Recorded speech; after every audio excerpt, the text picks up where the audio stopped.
দুদিন পরে হিস্ট্রি পরীক্ষা, বাড়িতে খুব পড়াশোনা করছো, নোট মুখস্থ করছো।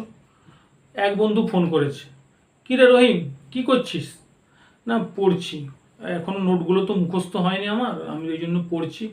এখনও স্যারের অনেকগুলো নোট বাকি আছে মুখস্থ করতে, সামনে তো পরীক্ষা, কী যে করি, টেনশানেও আছি। যে বন্ধু ফোন করেছিল সে বন্ধু বলছে, আরে আমারও তো মুখস্থ হয়নি, এখনও অনেক সময় আছে, তুই থাক তো, এখন আয় তো, চল পাশে ম্যাচ হচ্ছে, ম্যাচ খেলা দেখতে যাবো, ক্রিকেট ম্যাচ, চল ঘুরে আসি আগে। আমি যাবো না রে, আমার পরীক্ষা আছে, খুব চাপের ব্যাপার। একটু পরে আরেকটা বন্ধু ফোন করে বলছে, কী রে রহিম, কী করছিস? না পড়ছি, পরীক্ষা আছে। আচ্ছা ঠিক আছে, তুই তাহলে পড়ে নে, পড়ে আমাকে তুই কিছুক্ষণ পর ফোন করিস, আমার তোর সঙ্গে একটু কথা ছিল। তাহলে তোমরা নিজেদের মধ্যে ভেবে নাও তোমাদের আসল বন্ধু বা প্রকৃত বন্ধুকে, বা কে তোমাদের ভালো বন্ধু। তোমাদের মধ্যে অবশ্যই এগুলো হয়, তাই পড়াশুনো থাকুক, পাশে বন্ধুত্বও থাকুক,